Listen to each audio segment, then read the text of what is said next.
American Fugitive by Shingo Zhang. Chapter 8 The Archive.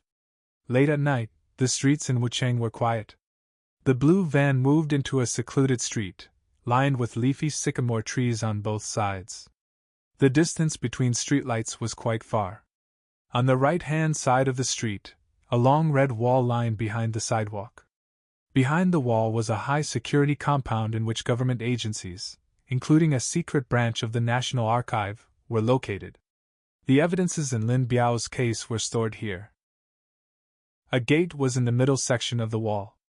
A guard post stood by the gate where armed policemen were stationed during the daytime. The guard post was empty at night, however, as the gate was closed.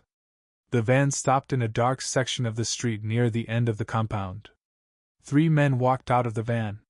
One wore a baseball cap, one was chubby, and the third man was thin. They opened the van's back door, took out 2 ladders, which were painted black. They moved the ladders to the wall. The chubby one was Lin Jianyo. The thin man was Lin Jianhan. The one wearing a cap was a friend named Anming.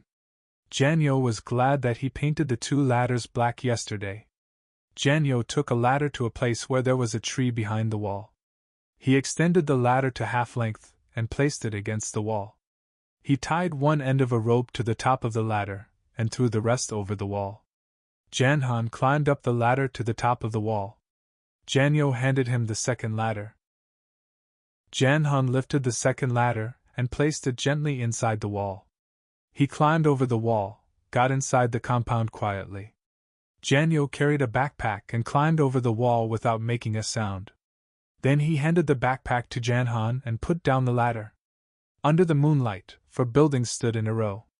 Waist-high hedges surrounded each building. The silhouette of barracks near the gate appeared to be 70 meters away. Jianhan pointed at the barracks and told Jianyo softly, "Keep an eye on that. Let me know if anything happens." Jianyo nodded. Jianhan took the backpack and walked to one of the buildings. Jianyo followed him carrying the ladder. The 2 men walked to the archive building, following the instructions given by Ji Nanshan. They extended the ladder to its full length on the ground. Then they placed the ladder against the building. The top of the ladder was just below a window on the 2nd floor. Jianyo held the ladder on the ground. Jianhan climbed up the ladder with a backpack. He took out a roll of duct tape, laid a piece of tape on one pane of glass, and smashed the glass. He carefully removed the broken pieces and climbed into the building through the hole. Jianhan turned on the flashlight mounted on his forehead, and found 4 rows of metal storage shelves on both sides of the room.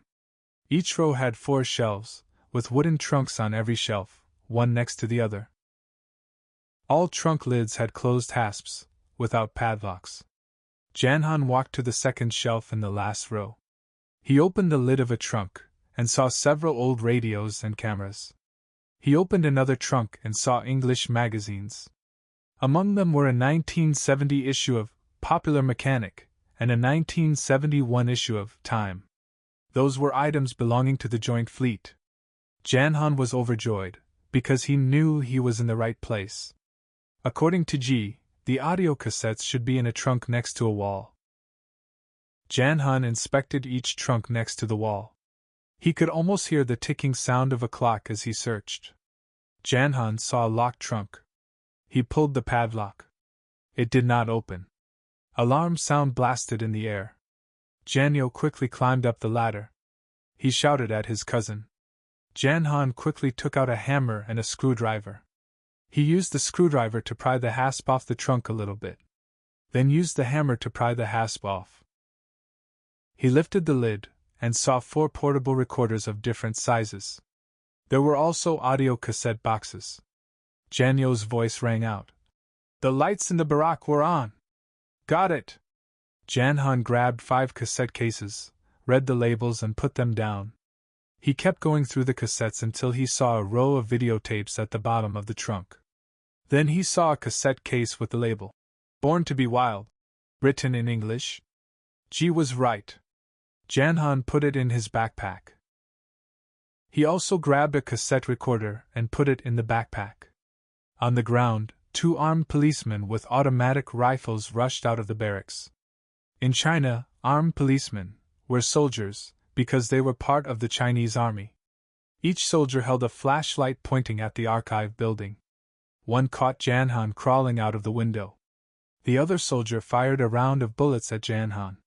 Jan Han fell off and the window was smashed into pieces.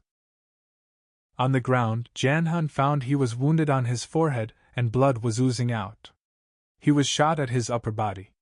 He was lucky, because he wore a bulletproof vest. He got up, ran to hide behind a hedge, and handed the backpack to Janyo. The 2 soldiers were already within 40 meters.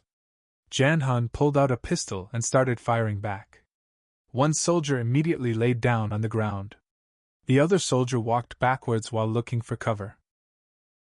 Janyo took the opportunity and ran toward the wall with the backpack on his back. He grabbed the rope and started climbing the wall. Jan Han took out a magazine from a pocket and replaced the old one. He moved to another place behind the hedge, continued the shootout with the 2 soldiers. After Janyo was over the wall, Jan Han ran towards it. He started climbing with the rope. One soldier's flashlight exposed Jan Han's location. The other soldier fired his automatic rifle. Jan Han hurried down, hiding behind the tree nearby.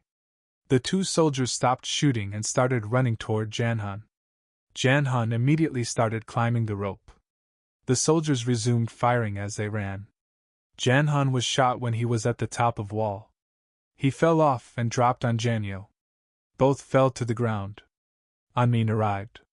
He pulled Jan Han onto his back. With help from Janyo, they ran to the van. Janyo got into the van through an open side door. He pulled Jan Han in. Anmin got in quickly and started the engine. The gate of the compound opened.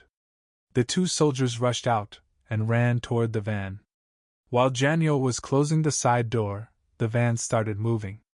The 2 soldiers fired their automatic rifles while chasing. After chasing for a while, the 2 stopped. Xiao Zichang woke up in a hotel room when his cell phone rang on a nightstand. He picked it up, and an urgent voice came through. I am Wang Xinjiang. The National Archive was burglarized.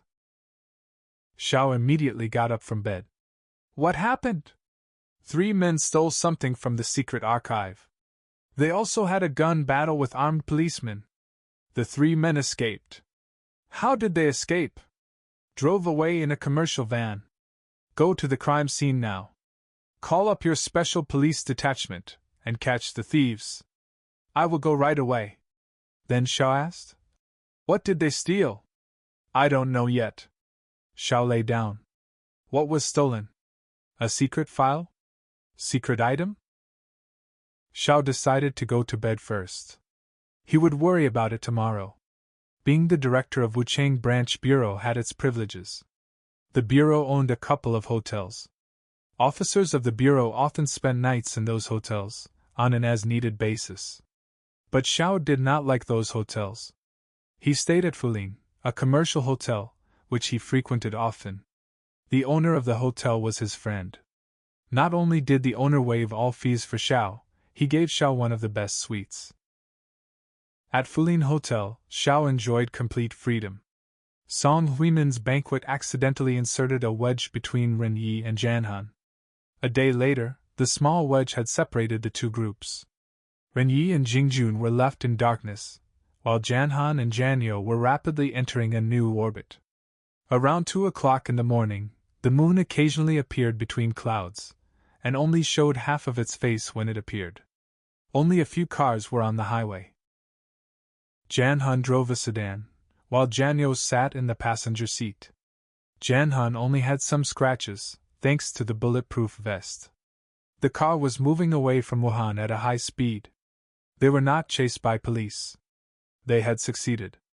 Janyo asked, Did you tell Yang Hongmei? I told her that I will go out of town for half a month. Did you tell her why? No. Janyo felt sad. But he said nothing. Janhan said, She has an aunt in Xiangyang. I told her to hide there. She was terrified after hearing it. What did she say? She said she couldn't take such a long vacation from work. Did she go to Xiangyang? Don't know. Janyo took out his cell phone from a pocket and saw a new voicemail. He said, Ren-Yee left a voicemail for me. Janhun said, don't listen to it. Throw away the old SIM card. Get a new card.